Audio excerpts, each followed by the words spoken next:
तालियां कब बजाते हैं? जब आप मनोरंजित होते हैं, जब आपको आनंद आता है, जब वीरता का रस का जब डायलॉग जब बोलते हैं। जब आपने फिल्म देखी होगी धर्मवीर, तो आपको दिखा होगा कि जब प्रसाद जब डायलॉग बोलते हैं वीर रस का, तब भी तालियां बजती हैं। जब प्रेम रस में जब नायक और नायिका का जब प्रसंग चल रहा है श्रृंगार रस का, तब भी तालियां बजती हैं।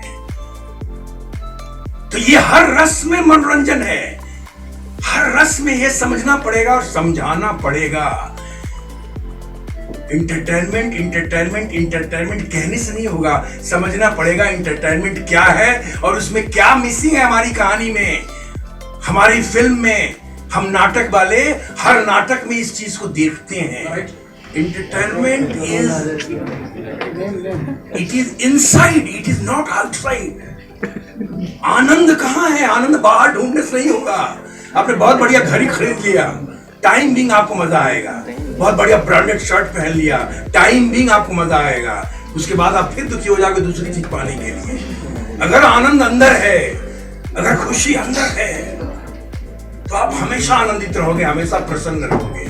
आप बाहर की चीजों को पाने के चक्कर में हो। सिनेमा को जब ये समझ लिया जाए कि सिनेमा केवल व्यापार है, केवल पैसा कमाने का माध्यम है, तब तो फिर हो गया, फिर तो हो गया। सिनेमा सिर्फ मनोरंजन और सिर्फ व्यापार नहीं है, सिनेमा इससे आगे कुछ है, ये जानना पड़ेगा। मैं पहली बार ये ईफी में आ रहा हूँ और ये 53वां ईफी है, अंतर्राष्ट्रीय फिल्म समारोह भारत का। इसको इंटरनेशनल फिल्म फेस्टिवल कहा जाता है। तो ये गोवा में हो रहा है और मैं अपनी फिल्म लेकर आया हूँ लोटस ब्लूम्स। इसमें एज ए एक्टर हमने काम किया, प्रतीक शर्मा डायरेक्टर हैं। कल इसकी स्क्रीनिंग हुई है और बहुत अच्छा लग रहा है यहाँ आके, बहुत अच्छा एम्बियंस है। गवर्नमेंट की बहुत सारी इनिशिएटिव्स हैं और गवर्नमेंट बहुत प्रोत्साहित कर रही है सिनेमा को लेकर। तो ये एक अच्छी बात है कि सिनेमा जन जन तक पहुँचे। तो सिनेमा देखने वालों के लिए, सिनेमा बनाने वालों के लिए, सिनेमा में रुचि रखने वालों के लिए, सिनेमा पढ़ने वालों के लिए, पढ़ाने वालों के लिए, ये सबके लिए बहुत ही बेहतर है और बहुत ही फ़ायदेमंद साबित होगा। और पूरी दुनिया से अलग अलग मस्तिष्क को, अलग अलग दिमाग को, अलग अलग माइंड्स को गवर्नमेंट ऑफ इंडिया कलेक्ट कर रही है ताकि उसको इंस्पायर किया जाए, उसको आगे बढ़ाया जाए। ऐसी फैसिलिटी दे रही है ताकि वो सिनेमा बनाएं, सिनेमा को और बेहतर बनाएं, सिनेमा को आगे बढ़ाएं, उनका शोध बढ़े। तो ये बड़ा अच्छा लग रहा है ये सब सुन के, ये सब जान के कि सिनेमा को लेकर अब हमारी सरकार भी चिंतित हो गई है, गंभीर हो गई है। तो ये बहुत खुशी की बात है सिनेमा वालों के लिए। और ये तो हमारे लिए उत्सव है, सिनेमा वालों का एक उत्सव है, एक महोत्सव है ये हमारे लिए। और यहाँ आकर बहुत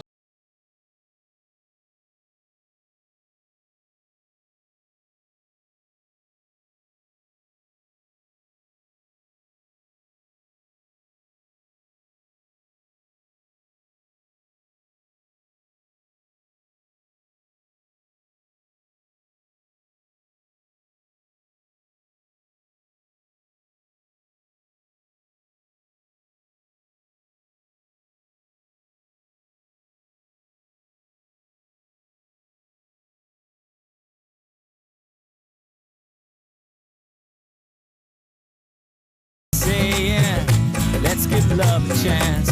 All I'm saying, let's all have divine master calendar.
Hi, my name is Mahesh Narayan. I'm a filmmaker from Kerala. I've come here in the Indian Panorama section with the film Aripa Declaration.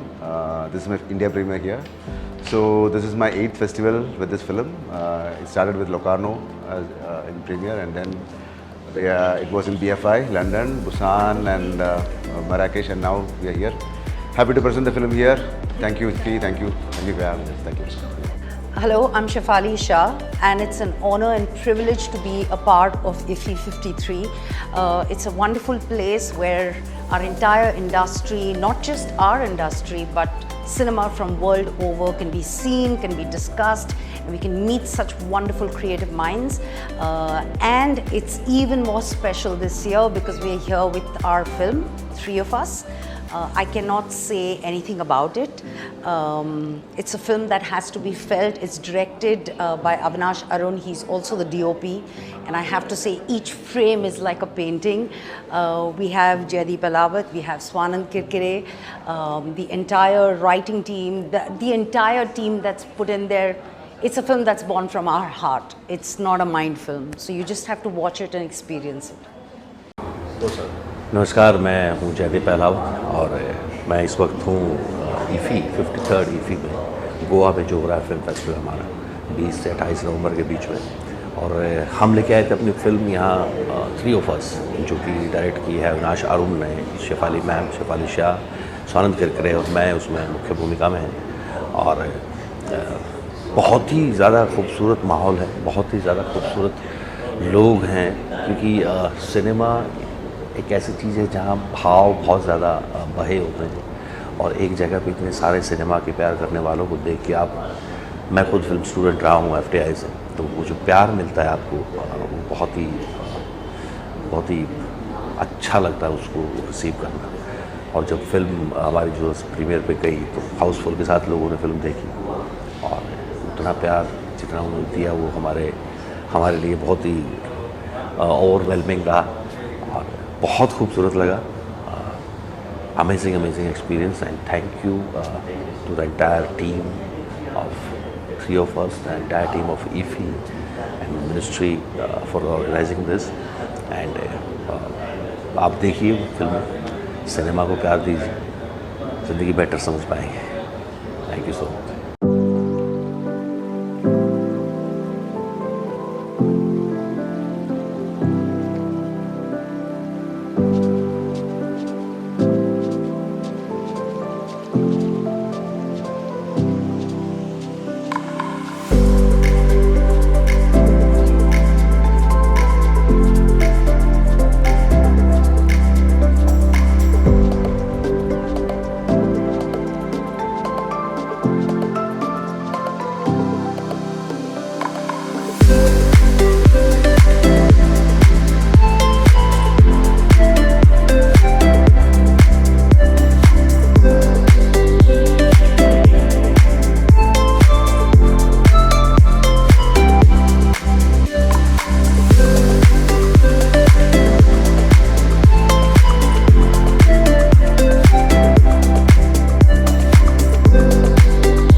Central Bureau of Communication under Ministry of Information and Broadcasting, Government of India, had organized this multimedia digital exhibition from 21st November to 20th November on the occasion of International Film Festival of India.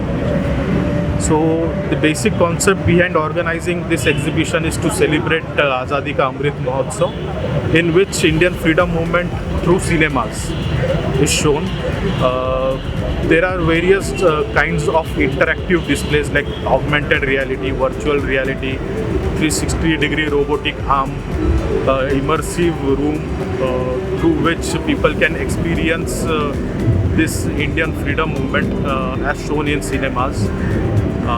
It is requested to all the cinephiles and the visitors of Film Festival of India who have come to Goa to please come to this exhibition and take an experience of it. Thank you.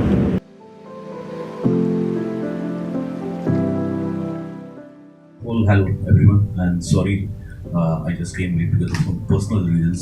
I really apologize. What would you prefer, to talk in English, Hindi, English. or If you can speak in English, it would be Yeah, better. thank you. तीनों mix ठीक आहे, चालेल, हरकत नाही. मुळात धर्मवीर हा cinema Marathi आहे, त्यामुळे मराठीत सुरुवात करतो.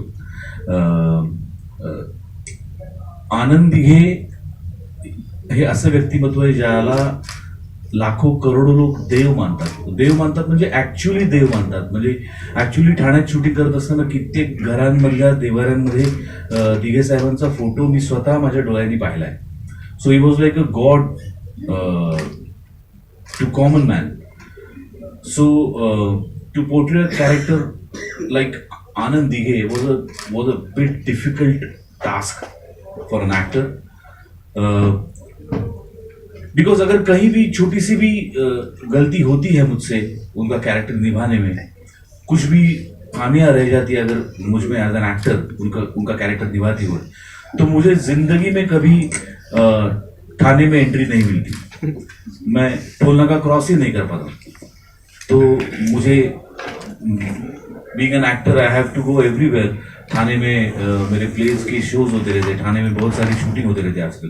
तो अगर मुझे थाने में जाना है तो मुझे ये किरदार अच्छा निभाना है, बस यही दिमाग में. अगर मुझे महाराष्ट्र में गर्दन ऊंची करके घूमना है तो ये कैरेक्टर अच्छी तरह से निभाना ही होगा. ये मेरी नैतिक जिम्मेदारी है. और as an actor after having a career of 21 years and after completing 94 films, this is my 96th film, and after doing so many films, the first title role came in my life and that's a history. So अगर ये हो सकता है तो कुछ भी हो सकता है. अभी मुझे अनुपम जी दिखाई दिए तो वो याद आया, कुछ भी हो सकता है. बस you have to keep faith on yourself and on God. और धर्मवीर जैसी फिल्म बार बार बनती नहीं, बहुत कम बार बनती है. और मराठी में तो इतनी बिग बजट फिल्में बार बार नहीं बनती है. तो अगर बन रही है और फिर उसका लीड कैरेक्टर मुझे मिल रहा है तो वो मेरी जिम्मेदारी थी कि वो अच्छी तरह से ही निभाया जाए. लेकिन प्रॉब्लम ये था कि I haven't met him even once. मैंने उनको देखा भी नहीं, मैं उनसे कभी मिला भी नहीं जिंदगी में, क्योंकि मैं उस वक्त मुंबई में आया ही नहीं था. Basically I am from Pune. तो मैं जब पूना से मुंबई शिफ्ट हुआ तब तक आनंद दिघे जी जा चुके थे, गुजर चुके थे. तो मैंने उनको कभी देखा नहीं, उनको कभी मिला नहीं मैं. That was a big task to portray his character. But there are so many people in Thane और महाराष्ट्र इन इंडिया जो उनके साथ रह चुके हैं, बहुत सा समय बिता चुके हैं. वो लोग रोज 100-200 की तादाद में मुझे आके मिलने लगे. जैसे उनको पता चला कि मैं आनंद का कैरेक्टर निभा रहा हूँ तो रोज लोग आते थे, उनके किस्से बताते थे, उनके फोटोग्राफ्स दिखाते थे. और मंगेश और हमारे दोस्त थे सचिन जोशी, इन लोगों के पास उनके तकरीबन they have thousands of photographs of Mr. Anand Dighe and there are 10-12 videos on net of Mr. Anand Dighe. So इसके जरिए मैंने उनको ऑब्जर्व किया, वो किस तरह से चलते हैं, किस तरह से उठते बैठते, किस तरह से बातें करते हैं. he had a problem of little stammering. तो वो कब स्टैमर करते हैं, किस तरह से स्टैमर करते हैं. और अगर मैं वो फुल फिल्म में स्टैमरिंग रखूँ तो वो मजाकिया लगेगा, तो वैसा नहीं लगना चाहिए. तो इसलिए जब ही इज इन एंगर, सो उस टाइम वो हम लोगों ने यूज किया है. That was all pre planned कि वो कैसे चलेंगे. तो मैंने एक मैं उस कैरेक्टर में भरता गया. और जैसे जैसे मैं भरता गया, मैं मंगेश को और हमारे डायरेक्टर प्रवीण जी और जिनका उल्लेख मैंने अभी किया सचिन जोशी, इन सब लोगों को मैं दिखाता था रोज कि इस तरह से मैं चलूंगा, इस तरह से कंधे झुका कर चलूंगा, या फिर स्टैमरिंग इस तरह से करूंगा. और जैसे जैसे उनकी तरफ से अप्रूवल आता गया वैसे वैसे मैं कैरेक्टर डिजाइन करता चला गया. और and rest is the history.